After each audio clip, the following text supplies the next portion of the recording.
Thank you for joining in on today's presentation on the Employee Handbook. The Medical Health Associates has made some revisions to the Employee Handbook.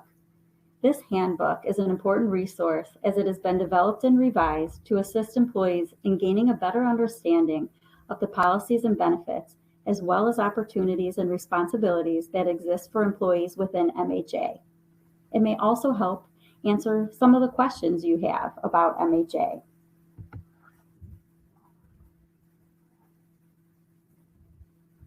The purpose of today's presentation is to highlight the additions and changes made to the handbook that will be going into effect on December 1st, 2022. We will start by going over the new additions to the handbook. As you know, MHA has different types of employees that include full-time, part-time, per diem, seasonal, and temporary. Some employees are considered contracted employees because they sign an employment agreement or a contract upon hire. Section 2.5 Employment Agreement has been added to the handbook for the contracted employees. There may be times when the Employee Handbook and the Employment Agreement are different. This section was added to help clarify when a handbook takes precedence and when the employment agreement does. Employment agreements will be the governing mandate if there are differences between the handbook and the agreement.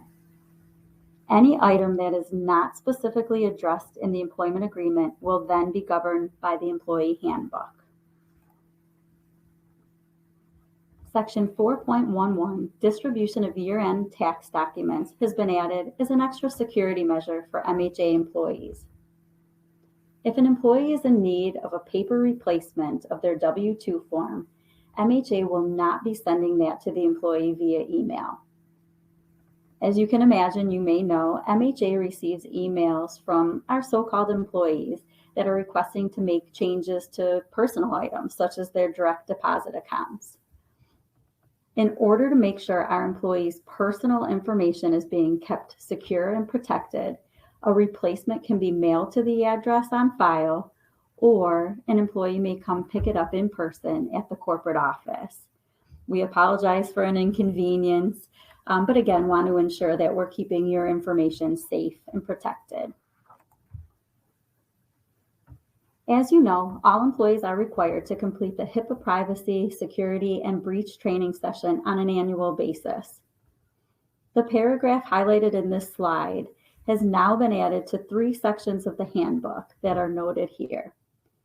6.3, EPHI and devices, 6.8, computer security and copying of software, 7.16, Health Insurance Portability and Accountability Act. We cannot stress enough how important this is for all MHA employees to complete this training session on time and as directed.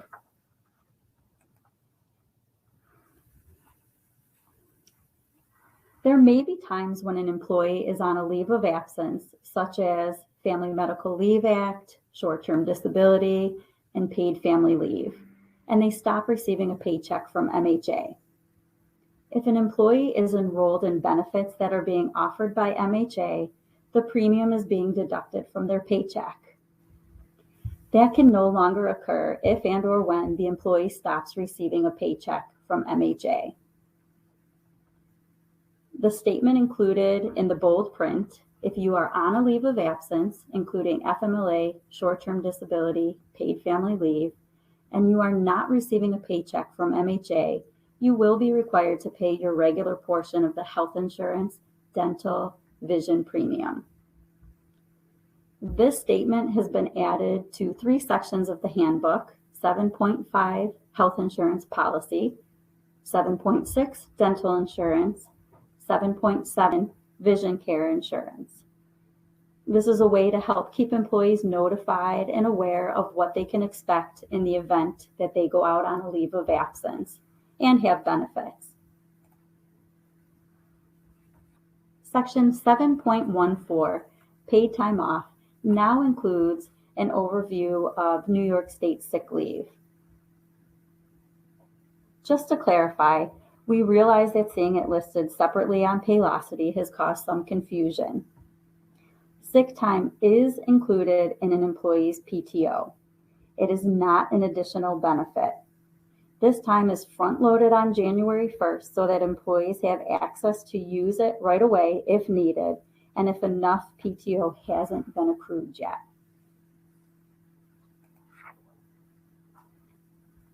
While the paid family leave benefit is not new, there has been an addition to the definition of close relative.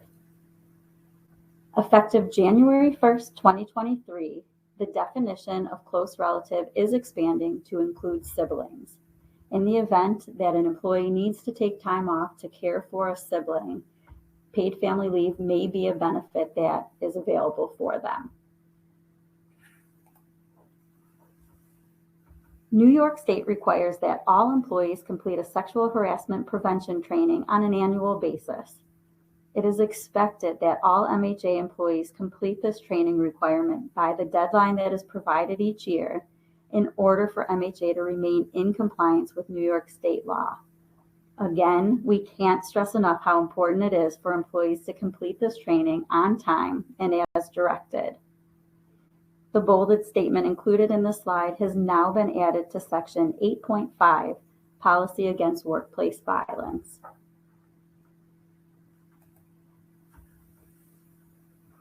MHA is committed to complying with all federal, state, and local equal employment laws. MHA is also dedicated to maintaining a work environment that is free from harassment and discrimination. The information included on this slide regarding reproductive health rights has been added to Section 11.2, Equal Employment Opportunity Statement and No Harassment Policy.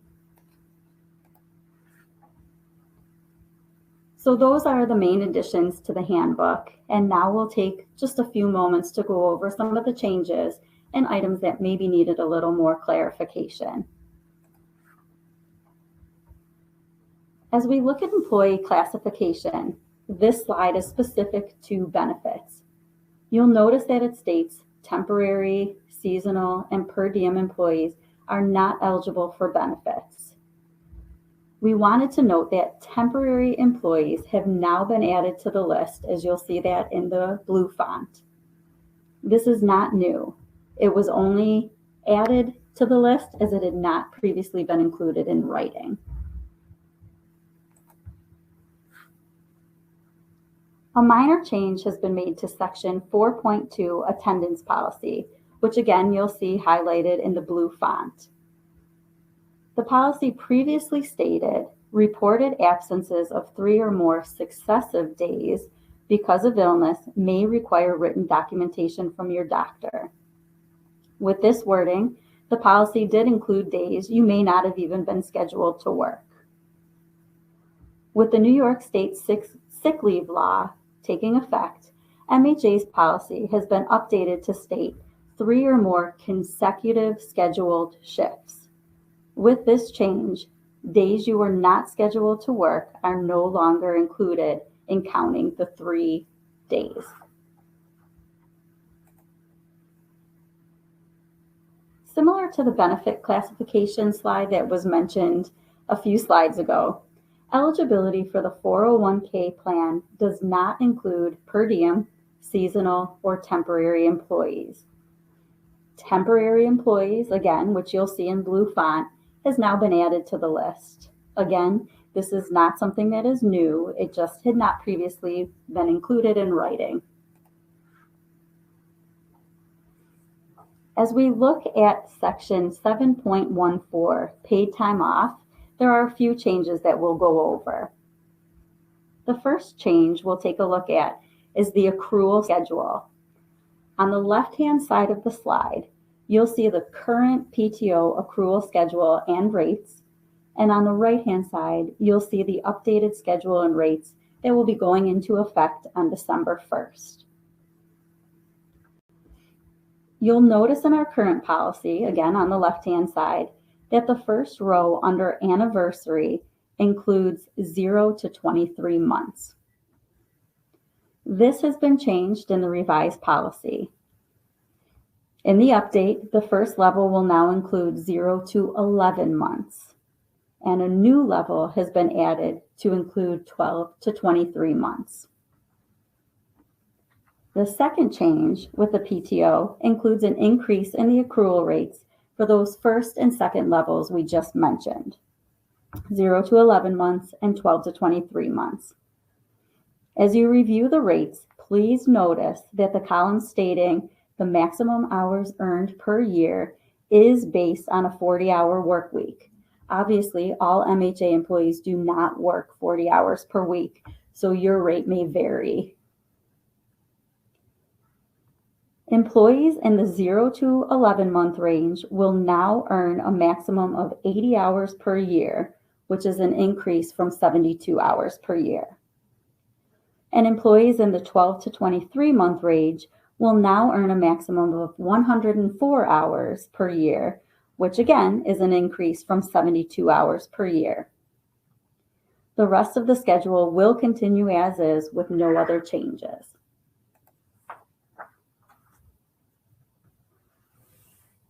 With the PTO accumulation rights and carryover, you may notice that the wording has slightly changed in order to provide a little more clarification. Employees are permitted to carry over up to 80 earned, unused PTO hours each year. PTO accruals occur during all 26 pay periods in the calendar year. However, the final PTO accrual for the calendar year is the end date of the 26th pay period and not the end of the calendar year or December 31st. Just as a reminder, a PTO balance should not be going into the negative.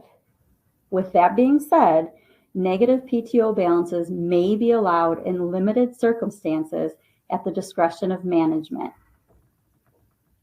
Please understand that if an employee has a negative PTO balance at the end of the year, it will be carried forward to the following year. As stated in the bold print 2, any employee in a negative balance will not be granted additional time off until that negative balance becomes a positive.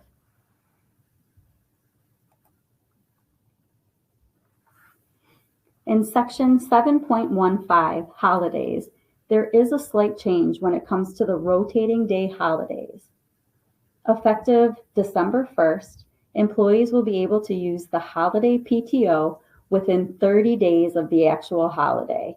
This time will now be able to be used 30 days before or after the actual holiday.